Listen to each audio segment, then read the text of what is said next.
Hello, everybody. Welcome back to the Big Doug podcast. Thank you for tuning in once again. And if you're here and you're new, thank you for clicking listen. Today we have a very, very exciting guest. We've got Lance Bradley, who is the chief exec of Gloucester Rugby. Lance, thank you so much for joining. Oh, you're very welcome. It's a pleasure to be here. So we're going to talk about obviously BiGDUG in partnership with Gloucester Rugby, but Yeah. I want to talk about Gloucester Rugby and what it's been like for you guys. So obviously we hit a lockdown and a pandemic, almost a year to the day, a week ago. How has it been in sport? What's it been like for you guys?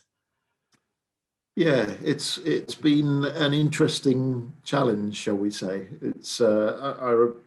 I've been in this role for 18 months now, and 12 of them have been in lockdown. So I remember saying to Martin, our chairman, not long after the lockdown started, when we'd been doing and redoing the budgets literally every week. Martin, I don't remember any of this being in the job description, and of course it wasn't. It's been an extraordinary time, and it's hit us very hard financially, but it's the other really big thing is that we know that it's hit our fans mentally, and that's been quite, that's the big difference between being Gloucester Rugby and being a what I'll call a normal business, if you like, if any business is normal. That there's the financial impact, but there's a much bigger impact than that, and we've been very conscious to try to help with that where we can, to try to stay in touch with people and to try to keep people engaged in the club. A year is a really long time to not do something that so many people love doing. It's a long time. That's been, the financial challenges are probably similar for many businesses, but the kind of well-being of our supporters has been quite a big issue too. So, I mean, absolutely, and we could talk about the financials, and you guys have obviously tried to diversify and do stuff. I think what's probably more interesting, because the pandemic has hit people in so many different ways, is how has the staff and the players, how have they coped? Because obviously their life is, if we talk about the players, for instance, their life has been on the pitch, training, matches, and then rest time. How has it been for those guys, and trying to socially distance when you're playing a contact sport? Yeah. Well, I think the biggest challenge was probably in the first lockdown when there was nothing happening at all. We weren't playing games, we weren't training. So these guys, elite athletes, young men used to that intense physical effort and also the camaraderie that you get from being part of an elite sports squad. Sure. And Do you know, this podcast is obviously recorded at home, and I'm really sorry, everybody. I have got dogs, and they've just decided to kick off at the postman. Sorry, Lance, continue. It's turned into the Big Dog podcast.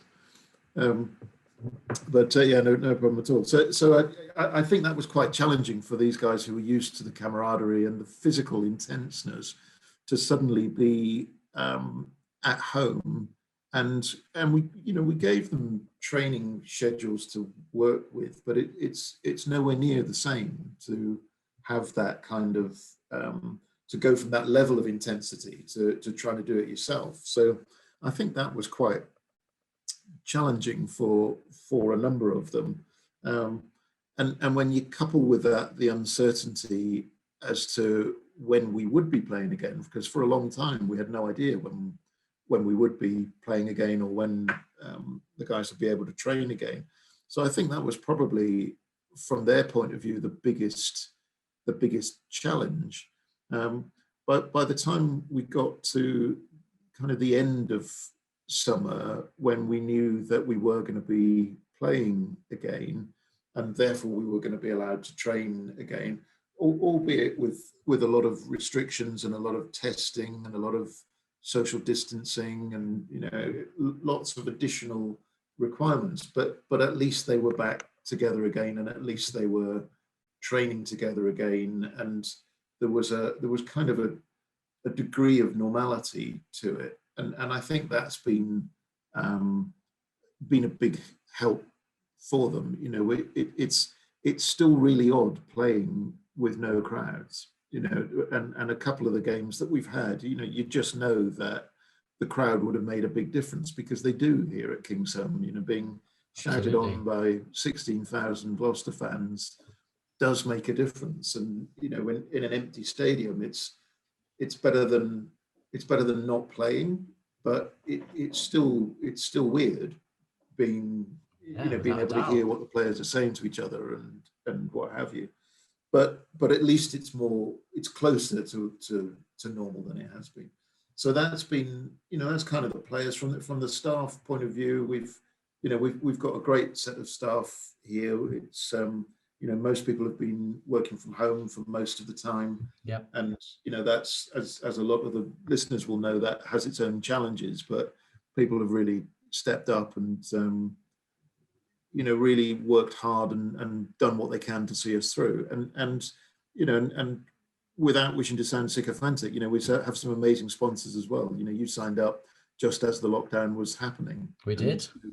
We'd been talking for a little while, but to show that kind of commitment has been, well, we hugely appreciate it. It's made a really big difference to us. Actually, again, not just from the point of view of we've got a little bit more money in, and that was really important to us, but just that kind of vote of confidence, and honestly, the fun of dealing with an organization like yours has helped keep us going.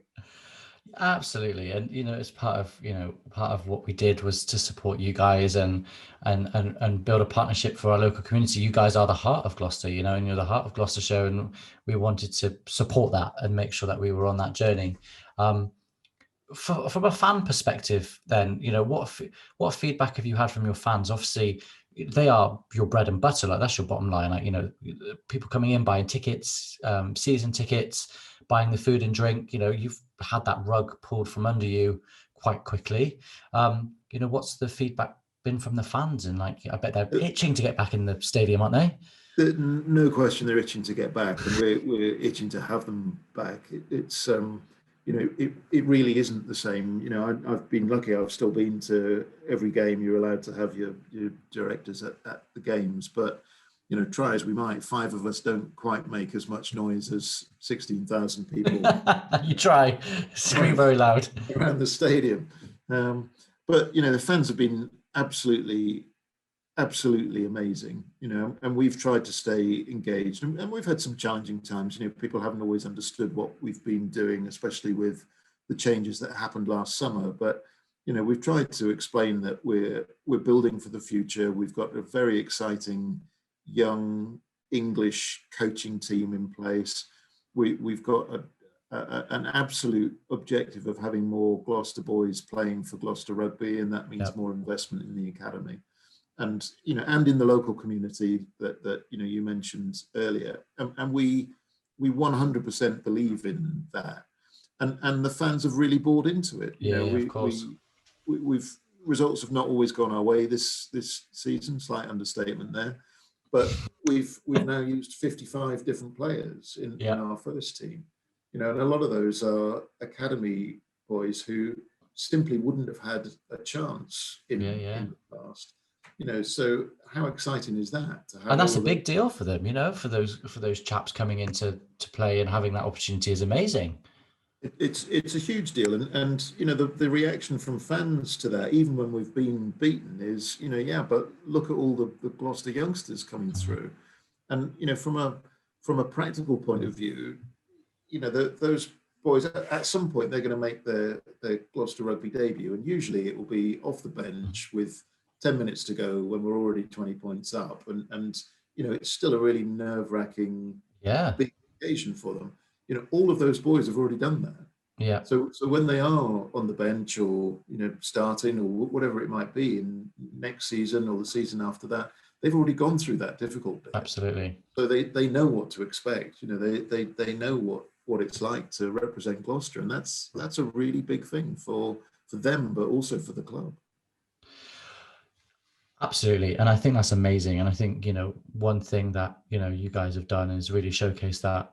And I know that lockdown's been hard for you guys, and it's been hard for a lot of people, but especially, sports and leisure and the entertainment industry. And I almost want to flip it and go, right, let's not talk about and dwell on how difficult it's been, because everyone knows that. Mm. What have you done, or what has the pandemic or the lockdown, what opportunities has it given you, and how have you looked at how you can make Gloucester Rugby better, and what, if any things have you done that kind of has given you the time and the space to go, right, we have time to tackle that now, and we've got time to build that project or do that? What have you, is there been anything like that that's happened that's given you the time and the space to do those There things? has, and when we sent people home almost a year ago to the day, the last words I said to people were, "It's not going to feel like it now, but we're going to come out of this stronger than we went in," and we have. We've all of the things that you never get time to do because you're always preparing for, Yeah. the next load of beer coming in or the next event that you're planning or whatever else, and we haven't had any of that. So we've really taken that time to examine actually literally everything we do, because coming to watch Gloucester Rugby is primarily about the game of rugby, but actually it's about the Yeah. match day experience, and Absolutely. Yeah. there were elements of that we weren't happy with, so we've spent a lot of time looking at that whole experience, and part of that, and we had a couple of games with limited crowds, so we were able to try a couple of things.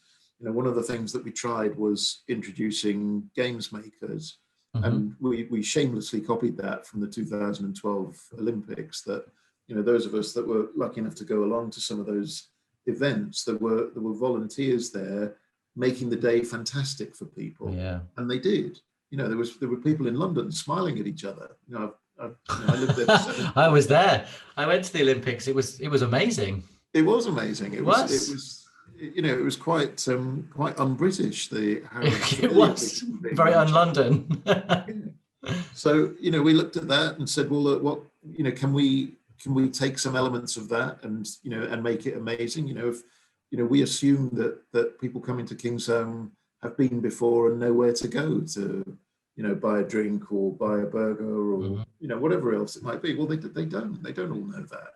So let's have people saying, hello, can I help you? Welcome to Kingsholm. I hope you have a fabulous day. Can I show you where your seat is? Can I show you where the bar is? Can I show Yeah. you where whatever else? So we've tried that, and that worked well. So we're going to carry on with that. We're in the process of replacing the PA system, which is something that we've wanted to do for ages. It's probably one of the biggest things that people complain about, and rightly so. It's very difficult to hear what's being announced. So we're changing that. That should be finished by the time we get crowds back. We're looking at the arrangement we have with Green King, our drinks supplier, and making a few tweaks to that. So it should make that better. We're looking at the arrangements we have with the hospitality boxes and hospitality lounges to try to improve things there as well. So we've actually looked at pretty much everything. We've been able to do a fairly comprehensive maintenance program whilst people have been away. So hopefully Amazing. people will see some pretty big improvements by the time they do come Giving back. you time to take stock and look at all the things that you want to do, but you've never, I guess, had the Never get time time or to do it. focus. Yeah, because it's just always been go, go, go. So that's absolutely true. So we really really can't wait to have people back. We're expecting to be able to have limited crowds back for the last two home games of the Yep. season. Which is May, correct? Is that right? That is May. Yes, London Irish and Bath. But I think it's unlikely to be more than 4,000 people. So that's great. That's better than nothing. But we're really looking to next season and looking at making it an amazing experience for next season. Which is really exciting, and hopefully, and I say hopefully, it will be really uplifting for a lot of people, to those lucky few that are able to go in May. And then when the new season kicks off, all being well, fingers crossed, that things go back to a sense of normality, that people have got something really to look forward to, and you guys have made a big change. Are there any exciting things coming up that you know, that people can be excited about for Gloucester Rugby? Or, you know, what's going on in the future, in the near future? What things have you got coming up? Well, we've got our new training centre, which we'll have ready for next season. We're due to hopefully be able to announce the details of that fairly shortly. Amazing. We're also planning to do more events at the stadium, for a couple of reasons. One because, you know, it's a great place to come, and I think that people would like to come here other than on match day. You know, we put on sale last week, I think it was, tickets to come and watch the Lions versus Japan game in June, and it sold out within a couple of days. Wow. So Cool. there's clearly a demand for. I mean, you have a beautiful stadium, right? And you do, I know that pre-pandemic, you had a couple of concerts there, you know, I mean, you've had big people like Elton John perform at Kingsholm. So it's a place that people love to go. And I think it's great, you know, and it really is the heart of the community, Kingsholm. You know, so many people are just love it. And I think it's just a great idea. That's what we try to do, you know, and actually we take it as quite a responsibility as well, because it's, you know, and there's kind of we think three elements to the community. There's the wide community where, you know, there are some people who are, you know, struggling with a number of different things, and, you know, we can often help with some of those, either by offering support or raising some money, or, you know, offering a place to meet or whatever else it might be. Also to the local rugby community, there's a lot of rugby clubs around us, and we've got some, we think, quite exciting plans around working more closely with them. You know, we've appointed a new director of academy and development. Amazing. Carl returns to the club, and we're very excited about Carl coming back. I think he's going to be a fantastic addition to the senior management team here. But part of his responsibility is it isn't just the academy. It's the academy, but extending down to the community game as well. So we would like to be able to offer coach the coaches sessions, where we'll invite the coaches from the local clubs and schools to come in, and, you know, we'll give a masterclass in, you know, I don't know, scrummaging or lineouts, or, you know, what handling, or whatever it might be.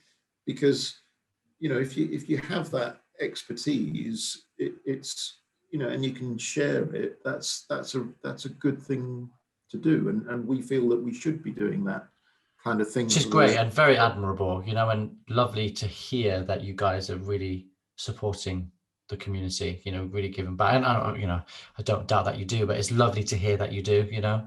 We passionately believe it. We really do. And you know, and the other element of it is the business community, you know, because we know that we're not the only organisation that's had a really hard time financially. There's lots of businesses that have. So we've set up the Gloucester Rugby Business Club. Yeah, I saw that. It's a networking event. It's a chance to hear what's going on at the club. It's a chance to ask questions. It's a chance to find other local businesses that are similarly minded, and we hope that our fans will go first to those businesses when they need a product or service. And you know, it's normally £99 a month, but if a business has been adversely affected by COVID, then it's free for 6 months. And we don't need proof that it was adversely affected. If somebody tells us that they've been adversely affected, then they can have it free for 6 months, because we think we're in a pretty unique place to be able to offer that kind of support and that kind of service. You know, we get about 750,000 people visit our website every year. That's quite a lot. There's not very many other businesses get that kind of traffic, and for local businesses, particularly small businesses, they really have no chance of having that kind of traffic. Of course not, unless they pay an absolute fortune, and most small businesses can't afford it. Well, be able to. So they can have a page on our website in our business directory that gives them the opportunity to benefit from that traffic. Well, that's the kind of thing that we should be doing. It doesn't, you know, it doesn't do anything but good for us to have that. It's no, you know, it's not even terribly difficult for us to do. So we feel that that's the sort of thing that we should be doing. So yeah, we've done quite a lot. We take the community very seriously. We believe very passionately in being part of the community and giving back to the community. It's part of what we're here for.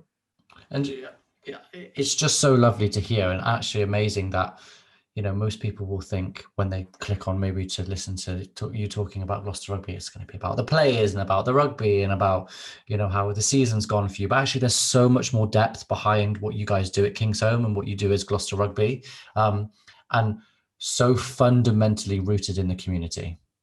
First and foremost is, you are the tree, the foundation, the roots of the community, and the rugby is what people go and see. They get involved with, they have the camaraderie, but how you kind of put your arms around the local community in a support fashion is also amazing. Well, you always have to pick. You always have to look at what your biggest strengths are or could be. And we don't have. We're not an area where there's a load of Premiership football clubs, or our county cricket club is quite a long way away. Our nearest Premiership rugby club is 30 miles away. Yeah. So it's a great opportunity for us to engage with the community, draw people in to buy tickets and come and watch us, and to come to other events. But the reverse side of that is a great opportunity and a responsibility for us to put back into that community. Absolutely. Because it's it's pretty self-contained, and if we look after the community will look after us, and that's the way we look at it. Yeah. So what does next season hold? What are the hopes and the dreams for the next season? We'll forget this one. It's been a and not from a playing perspective, it's just been a challenging year for everybody. So next season for you guys, it's been mad. It has been a challenging year, and it's a year in which we're looking at the squad, and there's been quite a few changes. A number of players left during last summer, and quite a number joined, and we've got a few more coming in next season, some of which we've announced and some of which we're not quite ready to announce yet. But this is the squad that George Skivington and his team are now assembling, and that's very exciting. We've had a great opportunity this season to look at a lot of the youngsters playing in the first team, and some of them have stepped up amazingly well. So really put themselves in contention for consideration for the first team squad, even in normal times, and that's fantastic to see. Everybody wants that kind of selection headache where you've got a youngster come in and done so well that it forces you to make a decision. So next season, I think, will be an exciting season. I think we've got a few very very good additions to the squad coming in, but we've got quite a lot of academy boys who've really put their hand up to say, you need to be keeping an eye on me. And of course, we've got a lot of players who've been with us for a while and are still with us next year and are just thoroughly reliable top blokes who, again, will contribute massively to what we're doing next season. So I think it'll be exciting because we should have fans back. Yes. We'll have a full pre-season. That will make quite a big difference. And people don't always understand the impact of pre-season, but you use the pre-season to put your plans in place and to get the players training the way that you want them to play. This season we had a 3-week pre-season. That was the gap between the season, so we didn't really have anything at all. So yeah, we're and those things have an effect, don't they? For next season, they do have an effect. No fans in the stadium, and also, regardless of how many COVID tests you have and how much you isolate, still being in a contact sport and being around people is still going to be in the back of your mind, with everything going on in the media. So it's regardless, it's going to affect everybody. Whether you've had a good match or a bad match, it's always going to be in the back of your mind. So let's hope by the time the next season comes around, there's a sense of normality, a bit more normal, and people can relax, because regardless of how relaxed people say they are, it's always in the back of your mind, And I think people will be more relaxed. I mean, agreed. I had my vaccination a couple of weeks ago. As did I. I was going to say, you look far too young to have yours for another couple of months. But it doesn't mean that I've been taking risks, but it does make you feel more confident. It does. I agree with you. And listen, I mean, I'll happily share with you and everyone listening. I actually had open heart surgery when I was 10. Wow. So I was on the priority list to have my vaccine. So I'm obviously very lucky. And I do agree with you in some senses. It doesn't mean I've, gone out without a face mask on and ran around and licked everything in the supermarket, but you do feel a little bit, you have that sense of, I don't think if I got ill, I won't get as ill as maybe I could have done a year ago, Yeah. And I think I think now, is it half the population have been vaccinated? Yeah, it's a lot, isn't it? Before too much longer, that's going to be a very significant proportion will have been vaccinated. Yeah. And I think once you get that, and it'll take a little while, but I think by the beginning of next season, a lot of people will be much more confident in going out and mixing and coming back and watching rugby games. Well, let's hope so, and let's hope that we stay on this track and get have a good summer for everyone, and then especially for you guys, you can come back fighting strong into a really great new season for you guys. That's what we're hoping, and with the support of BiGDUG, we're hopefully going to be in great shape. Oh, thank you very much. And honestly, it's an absolute pleasure for us. We love partnering with you, and we think it's such a great collaboration between us. And it's something that we really, really do treasure. And you guys being on the podcast is part of that. And it's been a great collaboration so far. And for anybody listening, if you're not a Gloucester Rugby fan, you guys do an amazing job, and you're great both on a pitch side, but also from a community perspective. And it's been really great talking to you, Lance. It really has. Thank you. Really enjoyed it. Yeah, me too. Guys, thank you so much for listening. I hope you found that really insightful. We've kind of talked rugby, but behind the curtain of rugby and what it's like being at a rugby, what it's like behind the scenes. And I kind of have found that really interesting, that it's not all about what's on the pitch. There's so much that goes on behind the scenes too. So Lance, thank you so much. You're very welcome. Thank you for everybody for listening, and please do like, subscribe, and tune in for the next podcast.